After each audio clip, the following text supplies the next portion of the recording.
Hey everybody, welcome to the broadcast. I'm Trevor, and I'm going to be taking a few minutes to teach you a little bit about hosting today. If you're watching this, you're probably just on the cusp of getting your website started, and your coach has probably asked you to watch this video, which is why you're here. So let me first just explain what you're seeing on the screen here. This picture is a picture of a bunch of servers. And for some of you guys, you may already know this, but when you learn about how the internet is set up and how it all works, you realize the internet is just a series of computers or servers, kind of like what you're seeing here, all hooked together. And that's what makes the internet come up, right? There's nothing magical or mysterious about it. It's just computers hooked together. So in order for a website to show up online, show up on the internet, it has to actually have all of its files saved somewhere in a computer, or like you're seeing in the picture here, a set of servers, and that's what makes it come online. So when your coach says to you, hey, in order to start your website, you need two things. You need a domain name, and you also need hosting. Hosting is basically having all the files and stuff that make up your website saved on one of these either servers or computers, if that makes sense. And that really is the only two things you need. You need a name for your site, and you need hosting. So just because you've gone out and registered a .com doesn't mean you have a website. You just have a name. You have to attach that .com to a hosting provider, which I'm going to explain a little bit more about today. So let's just quickly, I'm going to bring up some notes here so you can kind of follow along while we're doing this. Also realize everybody who has stuff online pays for hosting of some kind, right? You might say, well, wait a minute, I have like a Facebook page where I post pictures and I don't pay for that. And that's true. Like nobody pays for a Facebook account, right? Or a Twitter account or an Instagram account. But all those pictures and all the stuff that goes onto those accounts, somebody's paying for that storage space. It's not you, but of course, you are kind of paying for it indirectly, because when you use Instagram or Facebook, they advertise to you, right? And so that's how they make that up. If there was no advertising on Facebook or Instagram, I can almost guarantee you it would cost you money to have an account. But that's how they make that work. So anyway, that's what hosting is in a nutshell. Without getting into too much detail, that's why we say, hey, if you're going to run your own website, you've got to have hosting. So hopefully that makes sense. Let me just cover some common questions here. So some general questions that I get a lot about hosting, and then I'll show you how to set it up, which one I recommend you get, because there's a lot of different hosting options. It's a little bit like going out and buying a car or buying a phone. They all kind of do the same thing. You talk on the phone, you use the internet on the phone, you text, but those phones are all pretty different, right? Same with cars. It's like, yeah, I can go out and buy a $1,000 old beater car, or I can buy a $30,000 nicer car. They do the same thing. They get me from A to B, but they're a pretty different experience. So we're gonna talk a little bit about that too. Okay, well, we've already kind of talked about what is hosting, right? Hopefully that makes more sense to you guys now. This is another good example of it. Think about it this way. So if you were to go out and buy a phone, most of us have cell phones, right? You go out and buy a phone. Maybe you go out and buy the new latest Samsung or iPhone. Great, you got the phone, and it's really exciting to have that, but you can't do much with it unless it's sort of connected to the network, right? AT&T, Verizon, T-Mobile, whatever. It has to be connected to their network in order for that to even make sense, right? Otherwise, your phone's not all that helpful. You can't really talk on it unless you're connected to a network. That's hosting, right?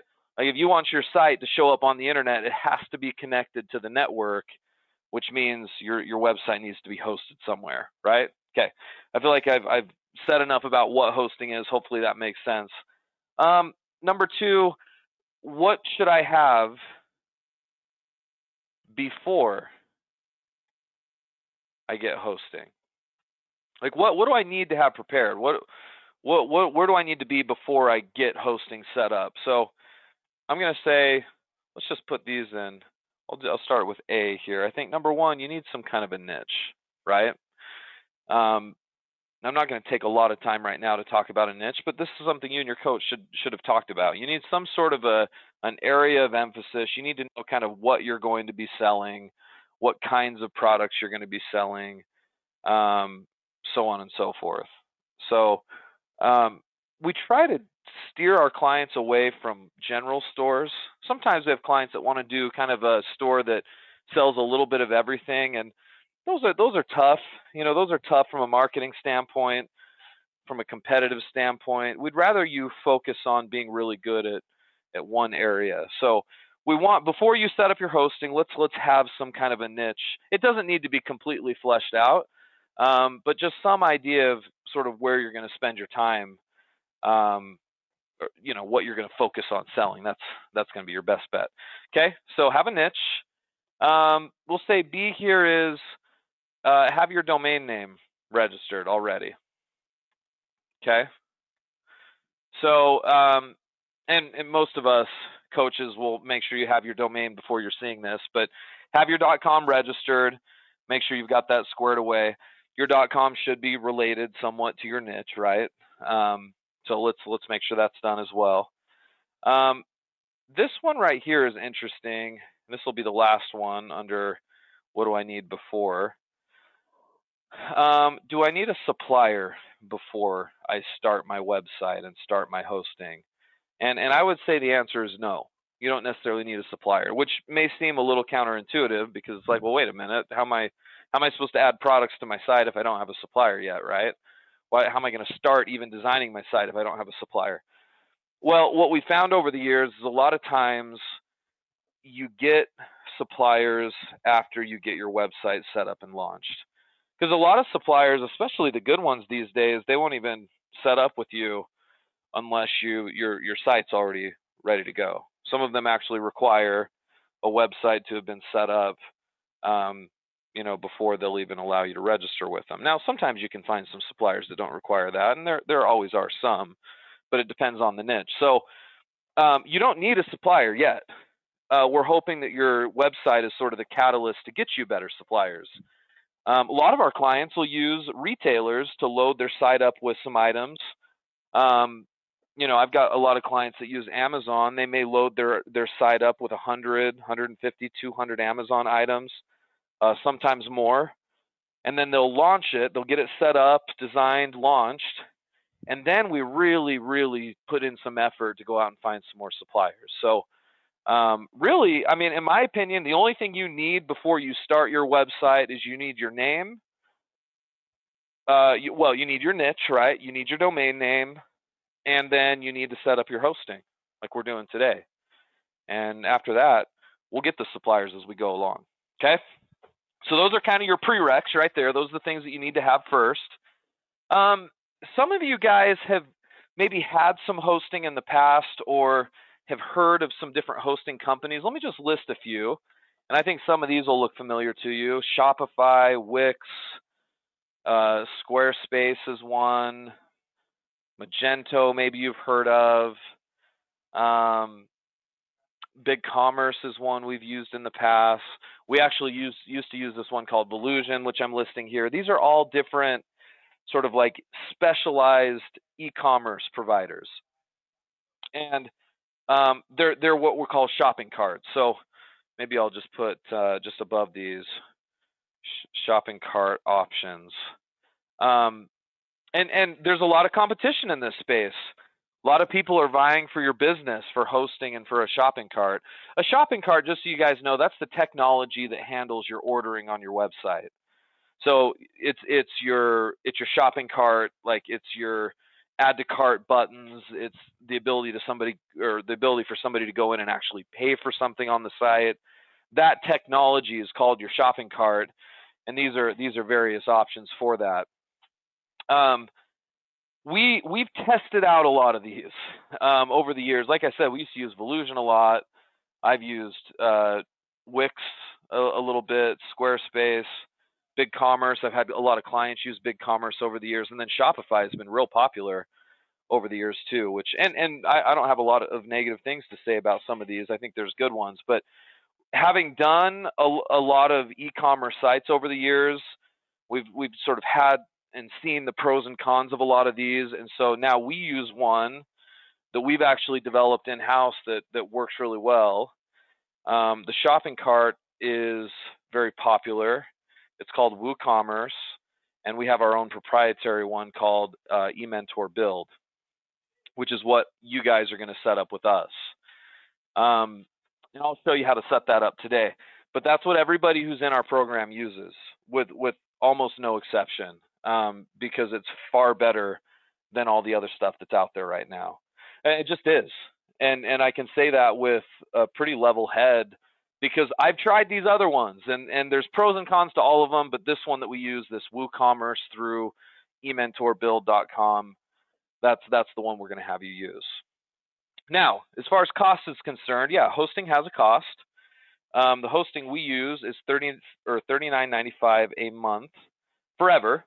And guys, that should make sense, because when a website's online, all those files that make up your website, your images, your products, the content, your blog, any video file, all of that has to be stored on those servers that we were talking about earlier. So that just flat out needs to be done.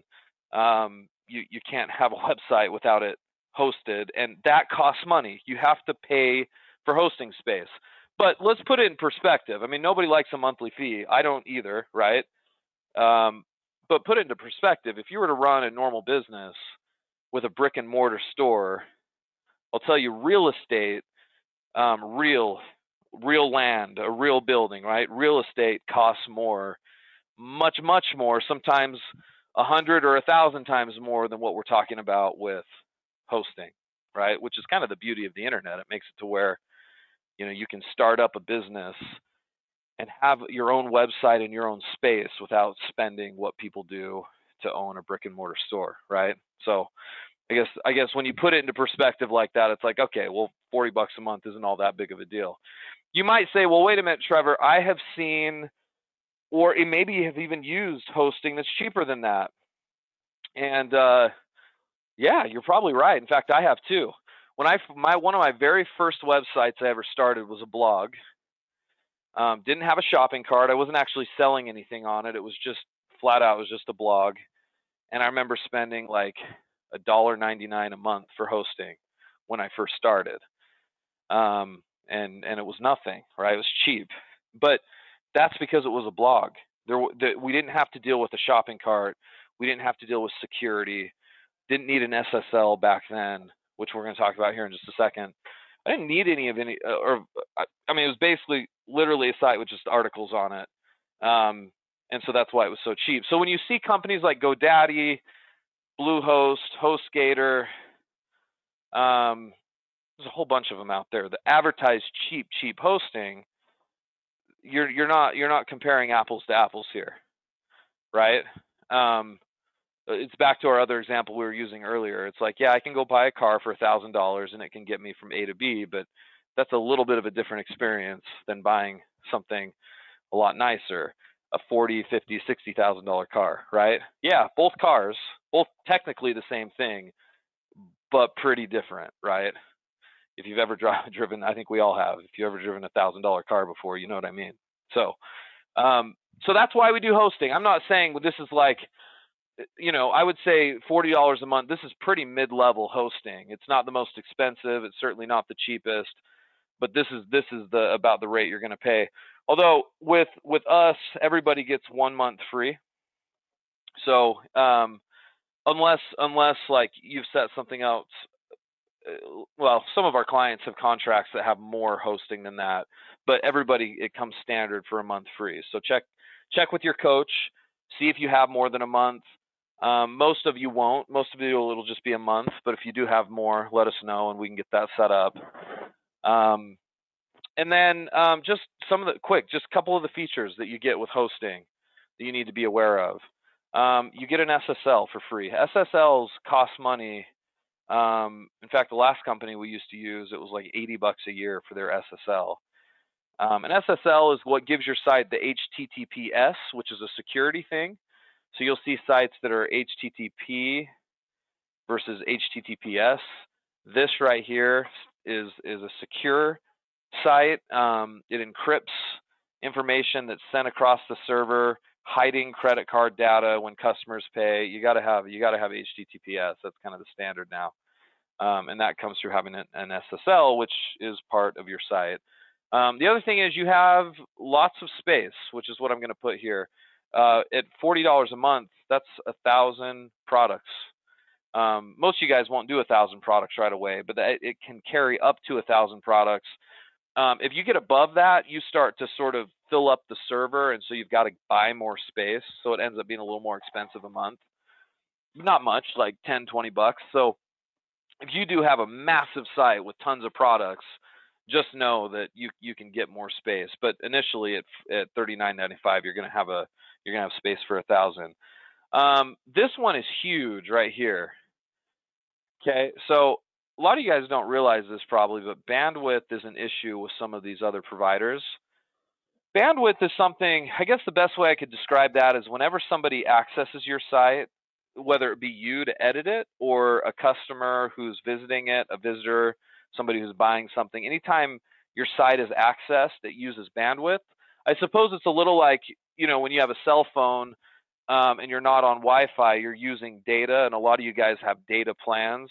And if you use all of your data, you're in trouble, right? You have to start spending more money or whatever. That's what bandwidth is on a website. It's unlimited with this setup we do here. So as your site scales and gets a ton of traffic and you're using it a lot, you don't have to pay more to use it, which is pretty cool. Specifically, this one right here, Volusion, they are notorious for charging people as their site scales up and gets big. You start spending way more on just bandwidth. So we've been through that because we used to use Volusion once upon a time. And then we've got a bunch of security on these sites.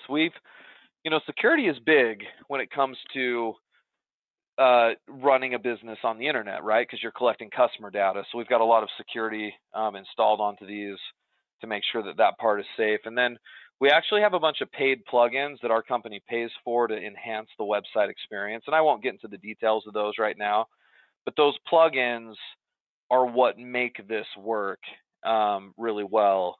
It's a really good system. Like for a lot of you guys, this is going to be your first website you ever build, and you're probably thinking, wow, this is really overwhelming. It doesn't have to be, and it's really not, because the technology is a lot better. We've installed these plugins on your site to just make it easier for you to use and manage. So it's a good system. So that's why we do what we do.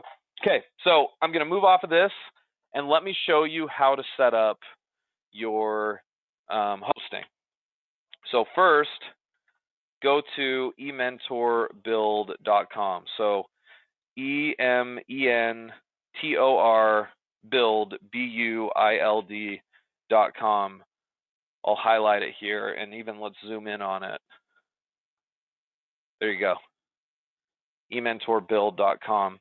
Okay. Your coach can send you the link as well if you need to. It'll take you to this website right here. Okay. And once you're here, to set it up, you're just going to come over here to pricing. And you're going to see various pricing. You're going to do the standard setup. You don't need premium or enterprise right now. Unless you have like a massive site, you don't need the other ones right now. So just go try it where it says standard. Okay, so I'm going to click on that. Okay, and then it'll take you here, and then you're going to come in and you're going to hit subscribe. Now, hold on, let me log out really fast. I'm actually logged into one of my own accounts here, so let's try that one more time. I'm going to go ementorbuild.com. I'm going to go pricing. I'm going to select standard again for the $39.95 a month, and then I'm going to hit subscribe. Okay, now when I hit subscribe, it takes me to a shopping cart here. And I'm just going to go ahead and proceed to checkout. And then it's just a standard checkout page. Okay. Come in here, put in all your information, name, first and last name, phone number, zip code, et cetera, et cetera. You'll put in your credit card. Now, this card's important. Whatever you use to pay for this, guys, make sure it's a card that's not going to expire soon. Because literally, if your card expires, they give you like a few days as a grace period, and then your site gets pulled down. Because if you're not paying for your hosting space, you're going to lose access to the server space that you're on there. So make sure you've got a card that's got a longer dated expiration, and if it doesn't, make a note so you can actually get in touch with my staff to update your card, which I'll talk about here in just a second. But you don't want your website coming down, right? So make sure your payment details are updated. All of us do this. We have some kind of a card on file where we pay hosting on a regular basis, and I have had that where I forget, and then my card expires, or I get a new one, and then I've got to remember to reach out because my website goes down. So again, if that ever happens, I mean, our team does a courtesy to you that we don't just pull your site down. That would be ridiculous. We'll still call you and email you, and even your coach will try to get a hold of you saying, hey, pay for your hosting, right? Make sure your payment details are up to date, because we're going to pull your site down otherwise. So make sure you put in good credit card information there, and then you can check out and pay for it. Everything's secure. You can do all that here. Now, if you're uncomfortable with that and you'd rather just set it up directly through my staff, we have a billing department that can handle that. We'd prefer you just do it on the site, because it's perfectly safe and secure, and quite frankly, it's a little faster for everybody. But if you do prefer to get in touch with my staff, here's the number, 888-788-6554. And just ask to set up your hosting. Or I suppose if you've got questions, you can email support@ementormail.com, and they can get in touch with you as well about that, or contact your coach. But this should be pretty straightforward. And then just so you know what happens once you call and set that up, it usually takes them about a day or so to set up your hosting account there on the servers. Once that's done, they notify your coach, and then your coach can kind of direct you from there. They'll get you login information to your site, and then immediately you can start working on it, which is pretty cool. So hopefully that helps. If that doesn't answer all of your questions about hosting, contact your coach. But otherwise, go ahead and get your hosting set up. Let's get that done so we can move on with your site.